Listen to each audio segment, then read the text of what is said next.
New York to Los Angeles is one of the busiest domestic air corridors in the US, and it's also one of the favorites for airlines because they make a lot of money on it. The New York to LA market generated roughly $3 billion in revenue for US airlines in 2023, placing it amongst the most lucrative routes in the world, and in the same league as prestigious international connections such as New York to London and Dubai to Riyadh. As such, US airlines have long given the route special attention, deploying their best planes and best crews to attract high-value business travelers who are willing to pay a premium for extra space and upgraded amenities on their transcontinental journey. Ever since United introduced their PS dedicated 757s in 2004, the full-service US carriers realized they needed to differentiate their transcon products in some way to continue to win discerning corporate travelers. And initially, American and Delta figured they could just throw wide-bodies on the route, but as competition heated up and interiors aged, they decided to go full-blown international business class on us. And now the standard is pretty much a lie-flat seat if you're buying a quote-unquote first-class flight from New York to LA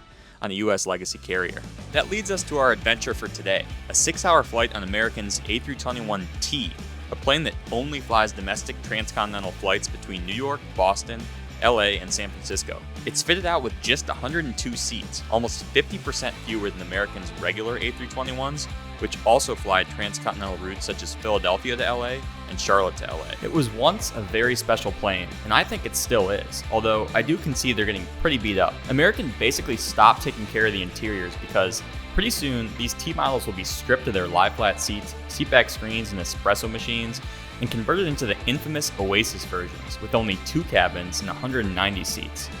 Good news is American will still offer premium service and it will probably be better than before with a nice 1-1 layout on the shiny new A321 XLRs. In the meantime, let's enjoy the T while we still can and appreciate it for what it is, a relic of the post-merger American that brought renewed energy and passion for elevating the customer experience. So come along as we investigate American's Flagship First for the first time on flight number 1 from New York's JFK Airport all the way out to LAX. American 1, wind 290 at 10, runway 31 left, clear for takeoff. All right, good morning from one of the coolest airport hotels in the world, where we've rather recklessly decided to try to work out before our 6 a.m. flight. So using the gym at 3:25 a.m.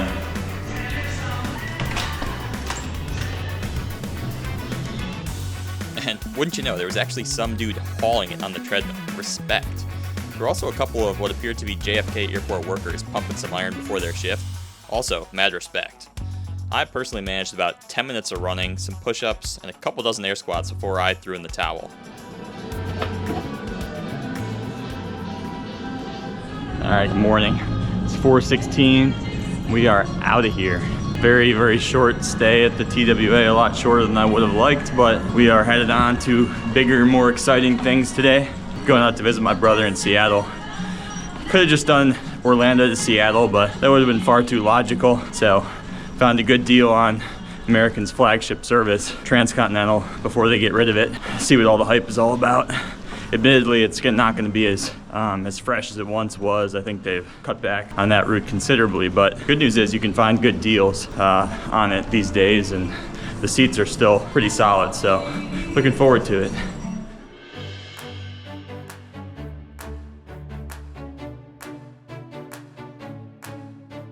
Very sleepy morning here in Terminal 8. Terminal 8 is the second biggest terminal at JFK, after Delta's Terminal 4, and has been the home of American since 2007, and it fits the American brand perfectly. It's a bright, spacious place, but it suffers from a certain institutional coldness. Not my words, by the way, but the hottest take I've ever seen on the place. American has made several modifications over the years to spruce it up, especially for its premium passengers, and that's what we're about to see next. We are bound for the flagship check-in to see if that's available, because that's one of the big perks of flying up front, transcon, so gotta take advantage of that if we can. And indeed, American's dedicated Flagship First check-in area was open for business. Hi. Good morning. How are you? Good. Good. What's your last name? Berlin. Y'all sit, sir. Have All a right. good day, okay? Thank you. This is a great example of a perk that's completely unnecessary on a random Thursday at 4:30 a.m., but could also be a lifesaver if you're here in the evening when this place is probably rammed with departures to Europe. Morning. Morning. Check-in, sir? Yes. LAX? Yes, maybe. Yes. What time is your flight? It's the 6 a.m. And one back, right? This guy. Are you familiar with the lounge here in Infinity? I'm familiar with it. I have not been to. So it'll be past security to your right above gate 14. It is our sit-down first class fine dining. It's called the Chelsea. Okay, awesome. Definitely a step above your normal check-in experience. Alrighty, I'm just confirming no spare batteries, lithium batteries, no electronic cigarettes inside Nope. the bag being checked in today. Nope. No fireworks. No. Thank you. Maybe next week for July 4th, but Oh. for now, no. Thank you. Bye, thanks.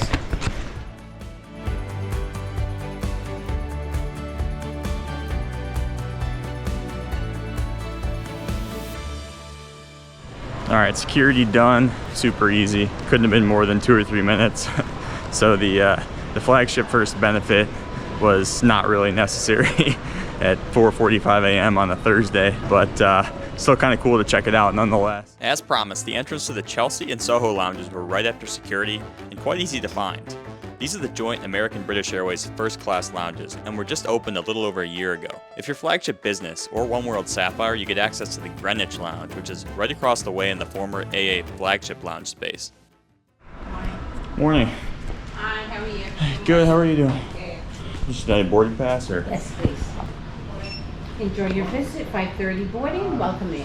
Thank you. So here's the Chelsea First. I walked into the sound of espressos being made, but it was otherwise quite peaceful, with only 2 or 3 other guests in there at the time. I was told I could sit anywhere and my order would be taken, but there's also a much more traditional dining area with real tables and chairs towards the back. I didn't have much time today, so I was just planning to grab some items from the buffet next door. But in hindsight, I think I would have been better off with the a la carte items in here. At any rate, this space is beautifully appointed, with the only downside being the lack of natural light, and I think it would be a real treat to grab a full meal here or a drink at the bar, especially before an evening flight. Alright, on to Soho Land, which is right across the way and technically less exclusive than the Chelsea, but it felt just as nice to me. The sheer amount of wood and leather in this place reminded me of a certain high-end airline out of Hong Kong. Kind of gives me Cathay Pacific vibes. It has 2 distinct advantages to the Chelsea in my book. The first being the large buffet spread, and the second being its floor-to-ceiling windows. Unfortunately, it was a pretty awful time of day for plane spotting with virtually no light and no wide bodies, so we moved on to the food. American had a decent variety of hot and cold options to choose from, including all the staples: eggs, bacon, potatoes, oatmeal, yogurt, fruit, and cold cuts. But notably missing were several healthy options you'd think they'd throw in here to satisfy the housewives of Beverly Hills: avocado, egg whites, Greek yogurt, chia pudding, stuff United and Delta routinely offer in their clubs but were nowhere to be found in Soho. Now, I guess this vegan coconut yogurt might check a box for some, but let me tell you, real yogurt don't jiggle like that.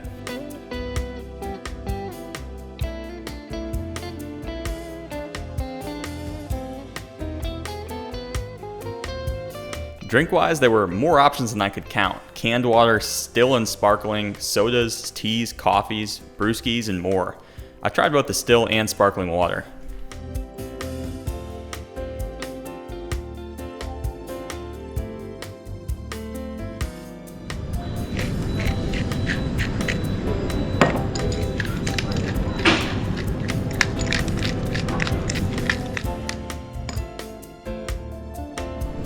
Bon appetit.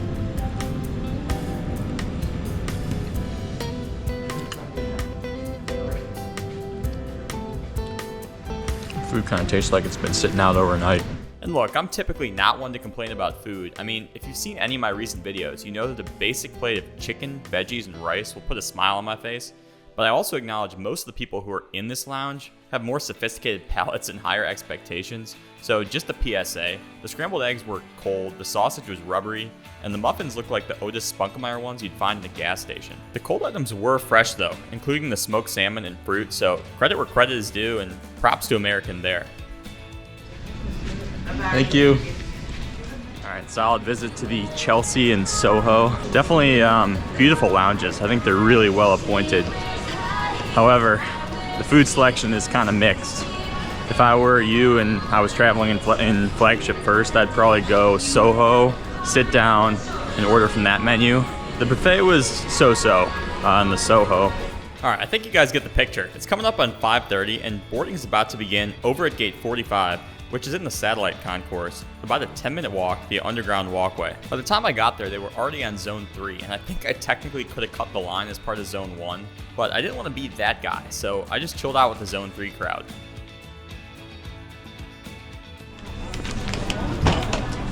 Thank you. Thank you. Group 4 is welcome. 1, 2, 3, 4. Flight 1 to Los Angeles. One line on the left. Yeah.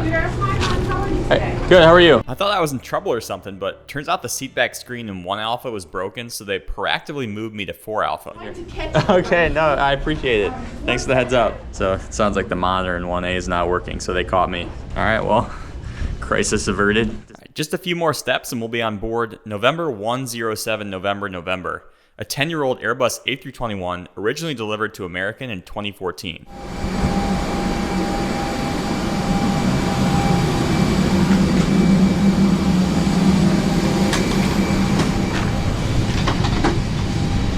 Good morning. Good morning, how are you? Good, how are you doing? I'm good, thank you. And here we are. I'm certainly not used to seeing this on a domestic A321. 5 rows, 10 seats, and everyone's got direct aisle access. And no need to worry about overhead bin space, there's plenty to go around. Amenity-wise, we found multiple bags of bedding, slippers, a menu, water bottle, and of course, an amenity kit. There's a stupid amount of space, highlighted by the fact we have not 1, not 2, but 3 windows. Now of course, it's not all sunshine and roses here. The seats are extremely beat on, but mine was still functional. Some had issues with their screens, including the unlucky fellow who got upgraded last minute to 1 Alpha. And I've heard the seat motors break down pretty routinely too, but luckily that didn't appear to happen to anyone on my flight. Note I was offered a pre-departure beverage, but I declined as I was content with water for the time being. A little before 6 a.m., the doors were closed and we were on our way. Good morning, American 1, Tango Alpha, Kilo. American 1, Kennedy ground, runway 31 left, behind the company 321, taxi left, Bravo, short Kilo. Left Bravo, short Kilo, 31 left, behind company, American 1. As we made our way over to runway 31 left, the captain came on with a nice little welcome announcement. Traveling from JFK all the way across the country to Los Angeles, California. So glad you could join us this morning. The conga line here is running a little slow this morning because everybody's going the same way to stay away from the bad weather. So maybe just a few minutes before we get airborne. But once we do, 5 hours and 25 minutes of airtime. We'll see if we can't shorten that up a little bit for you. Thank you all again for joining us. And again, we should be airborne in about 7 or 8 minutes from now. American 1, Kennedy Tower, runway 31 left, line up the wing. American 1, wind 290 at 10, runway 31 left, clear for takeoff. 0 left, takeoff, American 1.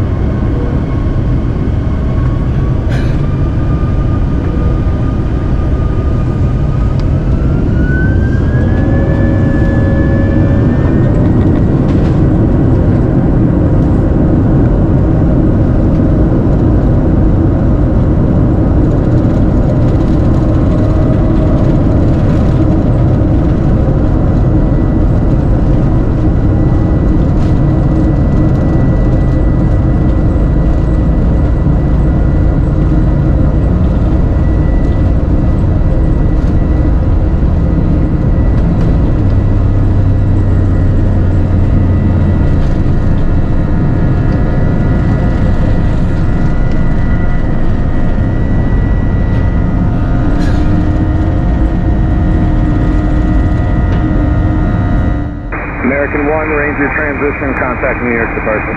Ranger transition and over to departure. American 1, see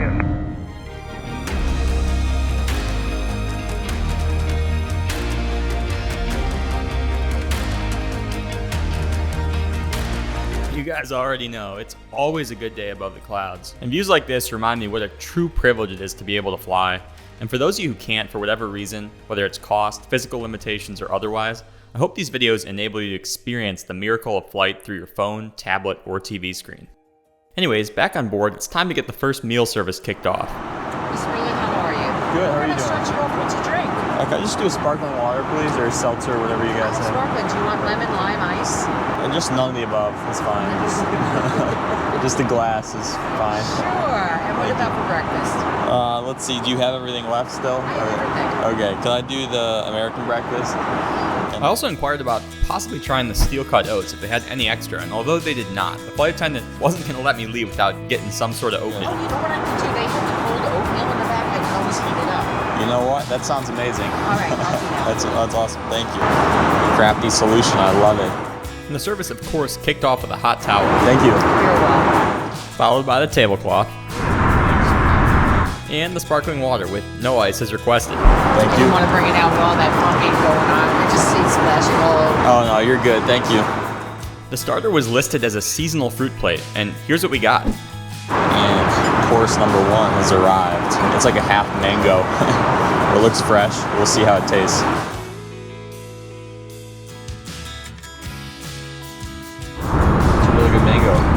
Now, to be fair, there were also 4 blueberries and a singular strawberry, but the mango was the centerpiece, and it did not disappoint. It definitely seemed like a true first-class appetizer to me. As I was working on that, the most amazing smell filled the cabin. I'm okay, thanks. Appreciate it. I know. Psycho move to pass on the bread, but I did want to save room for the rest of the meal, which is going to be a lot. Thank you. Some ketchup with it? Do you have any like hot sauce or Tabasco or anything? Let me check my bag and see what I got. And I will take some ketchup too, I guess. Thank you. Appreciate it. Thank God for fast food restaurants. Oh wow. Little Picante. Spicy. Thanks so much. Alright, if it hasn't yet become clear, the service on this flight has been unreal.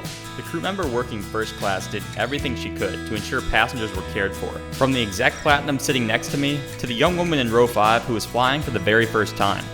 Now, when you're a flight attendant, you kind of have to think on your feet and be a bit of a problem solver, as there are so many variables outside of your control that can negatively impact the passenger experience.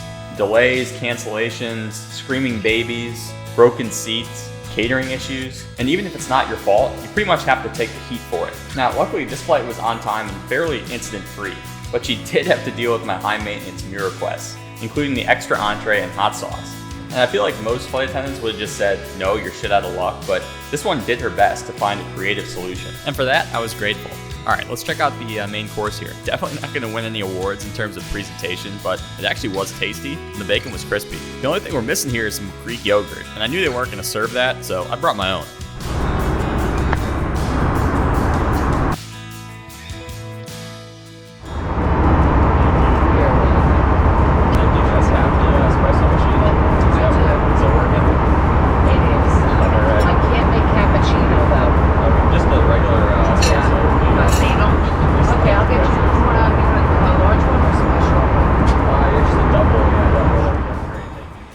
While our espresso is being made, let's check out the one first-class lab at the front of the plane.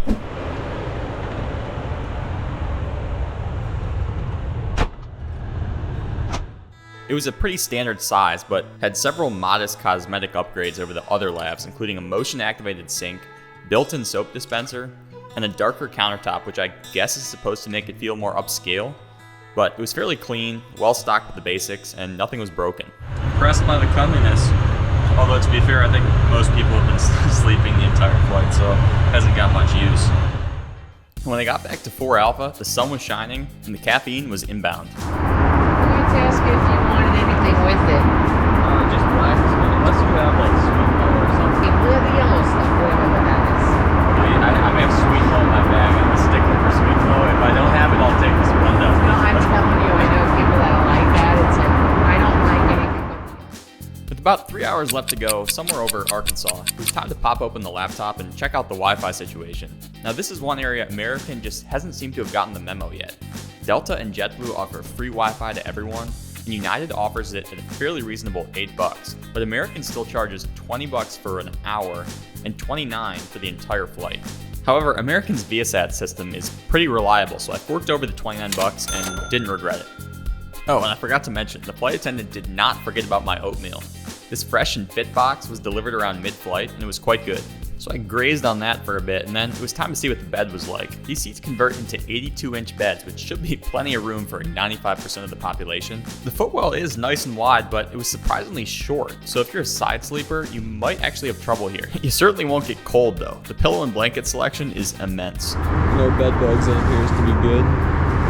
Everything seems clean, fresh, fluffy. There's also kind of exposed in the aisle, although you could put up this armrest here.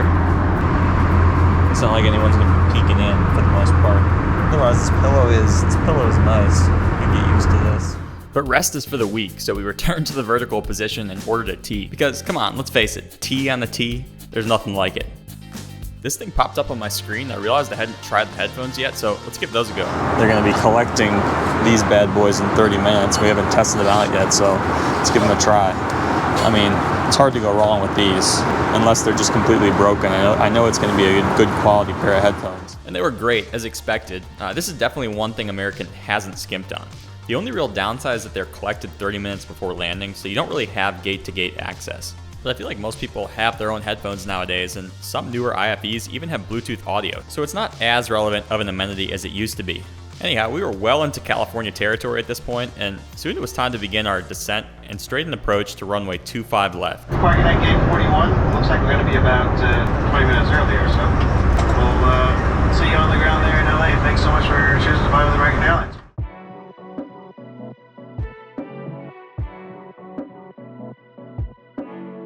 American 1 on the ILS 25 left. American 1 LA tower number 2, wind 130 at 4, runway 25 left, clear to land. 25 left, clear to land, American 1.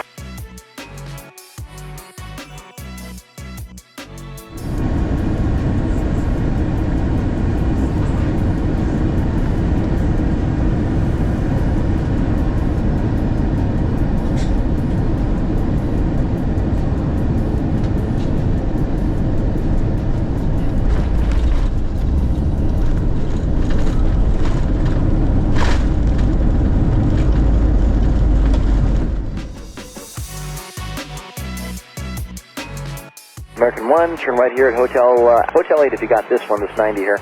Yeah, Hotel 8, American 1. American 1, hold short at runway 25 right at Juliet. 25 right at Juliet, we'll hold short at American 1. American 1, it's going to be just a few minutes here. He's got a bit of a line up there, so I'll get you going in a moment. Okay. American 1, cross 25 right, ground point 75. Cross 25 right, ground point 75, American 1. Alright, as we're making our way to Terminal 4, let's take a quick second to recap this transcon flight with American. First off, price. I paid $1,200 for a round-trip ticket from JFK to LAX in Flagship Business, so we'll call it $600 for this particular flight.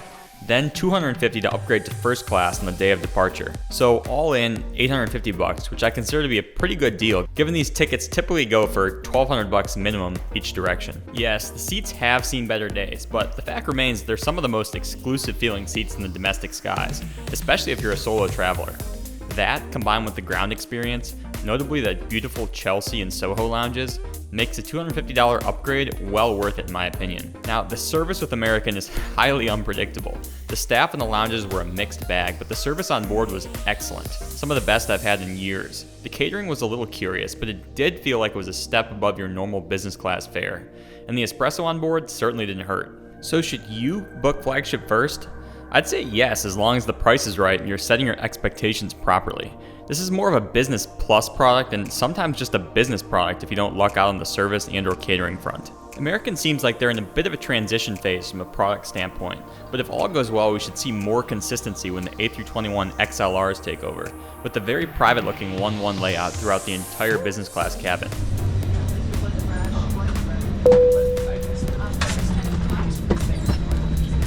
But for the time being, the T models offer a fairly comfortable and reliable way to cross the country, and with just 102 seats, they feel much more like private jets than Delta's and United's wide bodies in the same route. Then she walks. Yeah, she walks.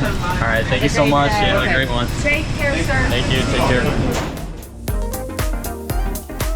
So that's the Flagship service for you guys. And I will say American came through with the comfy plane and personable service, all while getting us to LA 20 minutes early. As always, thanks for joining me today. Hope you enjoyed the transcon adventure on this unique bird, and I wish you the safest and happiest of travels wherever your journeys may take you.